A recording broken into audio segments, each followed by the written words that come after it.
Welcome to Unbroken with Janeé. I'm Kennedy. Clearly not Janeé. She's my mentor. Since today's all about mental health, I thought I'd give her a day off for some self-care. I've finished my 5-minute meditation and I am ready to go, ready to talk mental health. Yeah. 5 minutes is all you need? Girl, 5 minutes is all I have. I mean, seriously, how many of you out there, we know we need self-care. We know that we need to be taking care of ourselves, yet we don't have time for it. It doesn't happen. It's kind of like driving the car and we're too busy driving. We don't have time to get gas. That is the case with mental health. But on a serious note, today we are talking about a very impactful topic, mental health, and we've got a great show, so stay with us. Janeé. Yeah? Why is mental health so important to you? So mental health this is not always fun to have the questions turned on you. Thanks for that, Kennedy. Of course. Mental health is important to me for many reasons. A year ago, we lost one of our team members who chose to take his life. And prior to that, years ago, I myself struggled with mental health, and I am just thankful to be here today, and I want to share that there is hope. And today we've got some real stories, and we also have some really practical solutions for us. So that's why mental health is important to me. We're glad you're on this journey with us. So welcome back to Unbroken. Today we are talking about mental health. And 1 in 5 Americans, depending on what statistics you read, struggle at some point in their life in some way, shape, or form with mental health. And I would like to welcome Dr. Shannon Crawford back. She is our go-to girl. She and Crawford Clinics are our trusted advisors in the mental health space, not just mental health, but anything psychology that we need someone for. And then I have my brave friend, Inglan is going to share with us about how mental health has affected her and actually took the life of her husband. So welcome, girls, and thank y'all for being here today. Thank you for having us. Inglan, I'd like to just start with you. Will you share about your story? And I believe you lost your husband 10 years ago. It just happened out of nowhere. I wasn't expecting him to take his life. I didn't know he was suffering at all because he was just so happy. Pitch was so happy. He was so such a go-getter. I mean, he was, there was not a person. He did not know a stranger. He did suffer from alcoholism. He did have a drinking problem. And he was also on medication. So, when we got the autopsy, he was medicated and drinking. Had no clue what he was doing, obviously, because their brain is sick. And that's what I had to tell my children. Because at that age, they don't understand. They don't know anything. They just know their dad's gone. I just was in shock because I did find him. I'd been at my mother-in-law's house. I got a call from his partner asking if I had spoken to Pitch all day. And I was like, no, I was just doing my things and stuff. I was like, you know what? I'm going to go. I'll be right back, because I knew he had been drinking. He binged. But that day when I went to the house, I was like, you know what? I'm going to stop and get him some food because he needs to eat. So I stopped and picked up food, went over there to the house, and that's where I found him. He had shot himself. It just didn't seem real for the longest time. You just think he's going to walk in that door any minute, and he's probably going to be like, hey, honey bun, what's going on? What are you doing? And, what's for dinner? And where are the kids? And, but he didn't. And, it was hard for the kids. And now I struggle with the idea that, my kids, if that will happen at some point for them, because I don't know if this is hereditary or not. And that's one of the conversations I had with our therapist, with the kids' therapist. I was like, do I have to be concerned for them? Like, mental health is it's a serious thing, and they don't know what they're doing. They're not in their right mind when they're doing this. You know, people don't, when somebody's struggling, they never say anything because it's like they're embarrassed. They're ashamed. They don't want people making fun of them. Because you have people that do that. And so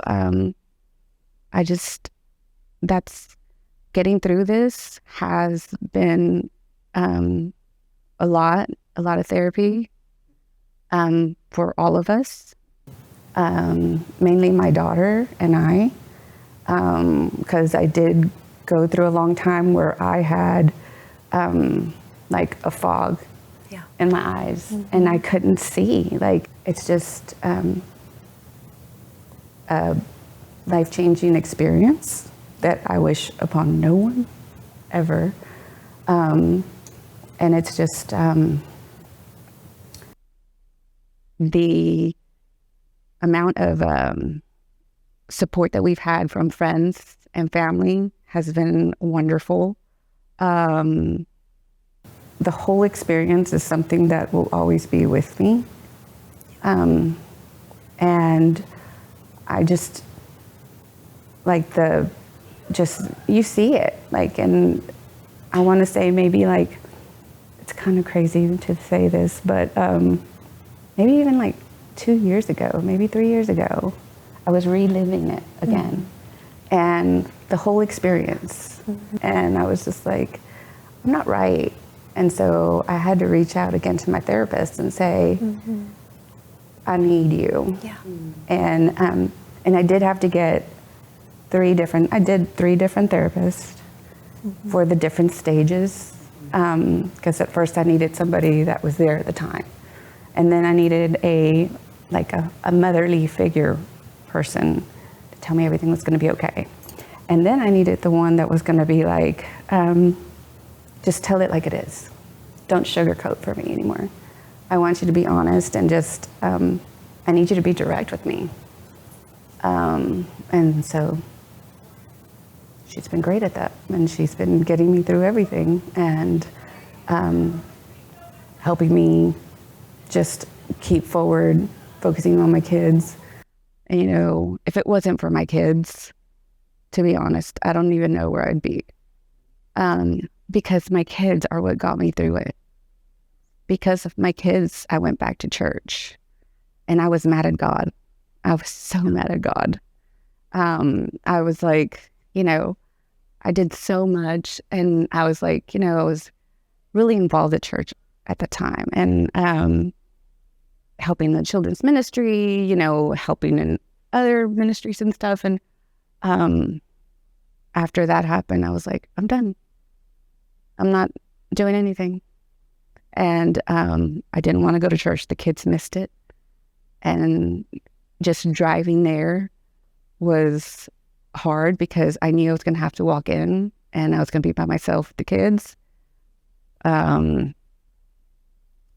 to have everybody look at you, and they look at you with this, they mean well. But they look at you with a look of sadness and pity. And I don't know that they realize that they do it. And I've had several friends that did that. And some of my closest friends I had to tell, I don't need your pity. I need your love. I need your support. And I need your help. And I think oftentimes we do nothing. I know there have been times I have done nothing because I didn't know what to do. Yeah. And we're going to take a break. And when we come back, we're going to hear from Dr. Crawford and just perspective from a professional. But before we go on break, Inglan, I just want to say thank you. And I mean, that is very brave. And can we give her a round of applause? Thank you. That's so sweet. Thank you. I appreciate it. Thank you. Welcome back to Unbroken. Today we are talking about mental health, and Inglan Poland just bravely shared about losing her spouse. And we've got Dr. Crawford with some perspective for us. So as you were listening, I was noticing lots of head nods from you, and I'm sure that you have seen a lot of this. Yeah, absolutely. And it's very common for people to be very high functioning, very fun, life of the party, and then have no idea how much pain is actually locked inside. So I think a lot of times the survivors feel a lot of shame and second guessing themselves. How did I not see the signs? Because our defense mechanisms are blocking our pain. And so he was doing that for himself as much as for his family. And so I just love to normalize and take all shame and bad feelings away from survivors, because that is how their inner world is constructed to defend against how much pain. And then it's like the dam fills up and then it escapes. And so then the reckless, impulsive behaviors. So that's why we've been telling people at Crawford Clinics, we want to be a safe place that even if those thoughts come up, it's not a sign of weakness. It just means your supercomputer is getting filled up. And the more that you talk about it, you're less likely to do something risky and impulsive, because now you're bringing it conscious and you can consciously decide that, versus it's staying underground. And then we do reckless, impulsive things that haven't really been thought through, like not leaving a letter, not really considering the impact on you and the kids. And I'm so sorry. Thank you. Yeah. Thank you. What would you say, Dr. Crawford, to those of us who maybe we sense that something is not right with a loved one, a family member, a friend? Yeah. I think lean in and have the hard conversations. It's uncomfortable, and people usually have denial and they go, no, it's fine, right? Kind of like, do I say something? Do I not? I think it's more important that people know that they're seen and they're known and they're loved in their pain. And so I think the question isn't, are you okay? Because that feels like I'm analyzing you, but hey, I want to remind you I love you today. And have you had any thoughts that would just be helpful to process? I would love to be a safe person. And statistically, and this is generalization, so there's always the exception of the rule. Most of the times females are looking for our self on the outside through our relationships. So females tend to talk a little bit more. Males tend to internalize more, and they lean more into self-survival, self-preservation, kind of pull myself up by my bootstraps. Women tend to try to commit suicide more frequently, but with less lethal means normally, generalization. Men tend to actually commit the act less frequently, but more lethal. So the rate is higher with males because they use more lethal terms, while females tend to use medication or something like overdosing. So it's good to know, let's make sure we're removing anything that would be unsafe from the home. So we're having those conversations. Hey, I've just kind of noticed things have been a little bit different, or there's stress, or there's a job change or a marriage change. There's things going on with the kids. Let's just make sure we're proactively removing anything that when that impulse comes, they have to actually work to go find something versus it just being readily available. So that's one of our first conversations, is making sure there's nothing lethal around at work or at home, because it can also happen at work. Such good stuff. And Dr. Crawford mentioned talking to someone, and there's an organization called the Hope Squad that is helping kids talk about tough stuff. Stay with us. Welcome back to Unbroken. We are talking about mental health, and we have Kaylee, who is on the Hope Squad. Who needs some hope? Kaylee, thanks for being here. Tell us about the Hope Squad. So the Hope Squad is a peer-to-peer suicide prevention program. It's run by students for students, where students put in people they feel they can talk to, people that they know are trustworthy, people that they are comfortable with. We have teachers who are trained in suicide prevention. We have what is called QPR training, which is similar to CPR. It's a life-saving program. And teachers as well as students on every campus are trained in it. So there's always somebody you can talk to, somebody who knows how to handle the situation. So, Kaylee, how old are you? I am 16. And how long have you been on the Hope Squad? I have been in the Hope Squad for 3 years now. Wow. Do you mind sharing a story about how you have been impacted by the Hope Squad, or maybe how you've impacted someone else? Last year, my freshman year in high school, you've all been there. You all know what freshman year is like. It's crazy. It's wild. You don't know what you're doing, but you also know what you're doing at the same time. And I had a friend who was going through a breakup. That was her world. That's what she knew. That was her consistency when everything was inconsistent. Yeah. And she was one of my friends. And when they broke up, she fell apart. It was difficult. She shut down. She wouldn't talk to anybody. She wasn't doing her homework. She was quiet in class. And obviously something was wrong. And so I was talking to her, and I would talk to her every day. I was always asking, are you okay? How can I help? What's going on? And she would push me away. She wouldn't want to talk because she thought of herself as a burden, and that's not what she was. She was one of my closest friends. And one night, she was out with a track team for a meet, and she texted me and she was like, I'm not going home. I'm not going to make it through this. Not tonight. I'm hurting. Nobody here's talking to me. Everything is so hard. And so I texted my mentor, my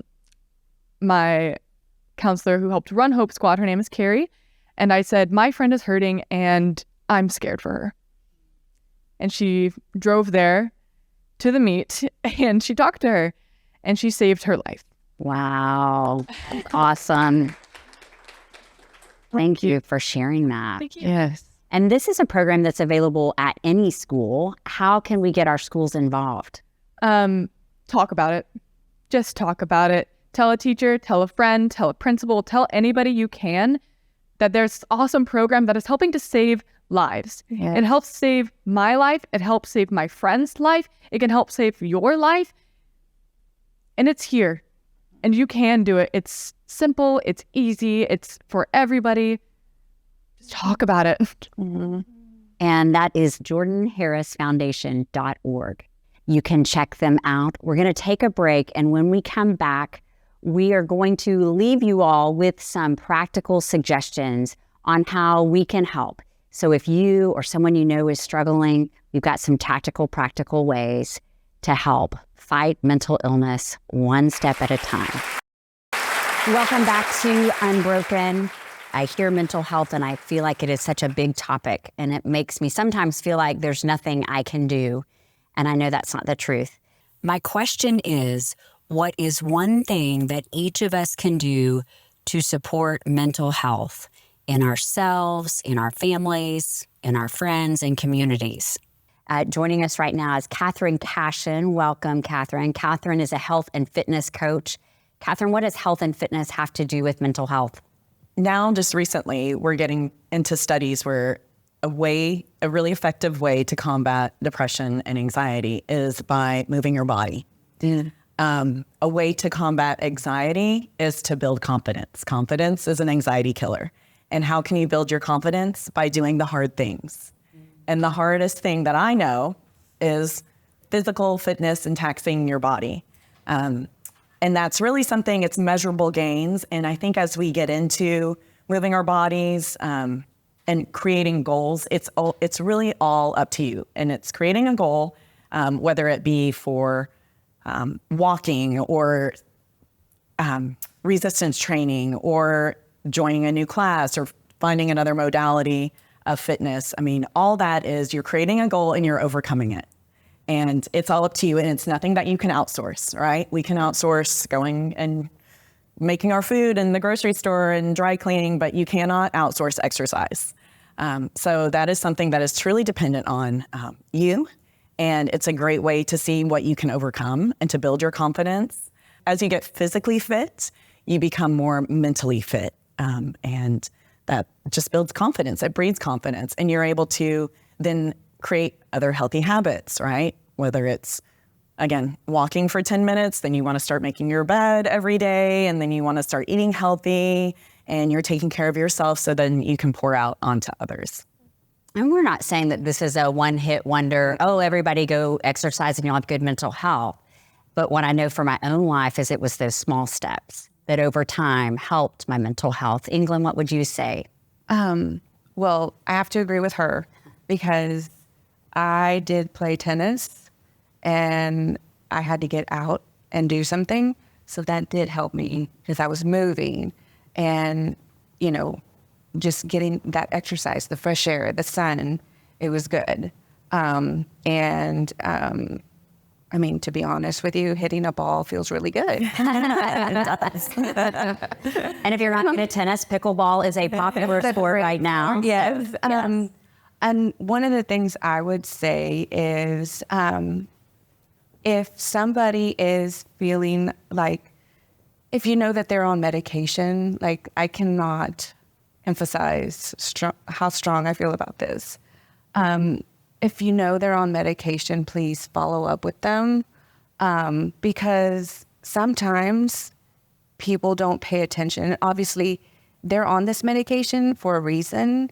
And if somebody's not keeping up with them, that could send a downward spiral like it did for Pitch. You know, he mixed it with alcohol and it seemed like nothing at the time.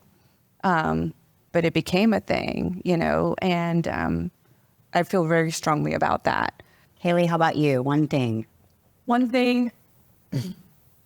Talk to them. More than you will ever do before, just talk to them. You will learn things you never knew. You will hear things you've never heard. You will see and experience things that they have never told you. They've never told their mom. They've never told their best friend. And you are listening. And that's all that they can ask you to do. It's just listen to them. Because no matter how much they are suffering, most of them suffer silently. And so the biggest thing you can do is sit there and listen and offer help and offer guidance. Just show them that there is somebody who will listen to them.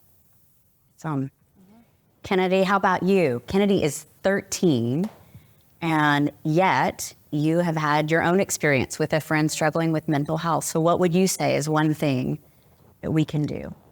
Just make sure if someone's bullying them or you or anyone, because it can start from the bullying, in fact, but just shut it down where it is right there. Sometimes the person that I personally experienced watching them grow out of, they didn't commit suicide, but they thought about it very, very deeply. And it really hurt me. Like whenever I figured out, I cried because I didn't realize that they were going through that. I almost saw them every day during the school year. And I just never had that thought in my head that the bullying, me laughing at the people's jokes about how they looked would really impact, even though I was just laughing, I wasn't saying it. All together, that makes that person think sometimes I'm not valuable. I'm not supposed to be here. This isn't like people are just bullying me. I'm just a waste of air is how that person described it to me. So. What a great day. I know it's been a tougher topic for us, but I just want to tell you, if you are struggling today, you are not alone. Truly, there is hope. We are posting a number for you to call. I've actually called that number many years ago, and they help remind me of what was important. And I will tell you that mental health, it is an issue that we often feel like we are the only ones. But truly, when we bring things out into the light, they lose their power. And what we're doing here at Unbroken is creating a brave community where we can spur one another on. We talk about the tough stuff, and we have fun too. We'll see you next time on Unbroken. Our intention today was to get us talking about mental health. By no means is this meant to be the be-all, end-all. We encourage anyone who is struggling with mental health or who knows someone who is struggling with mental health to seek professional advice and counseling.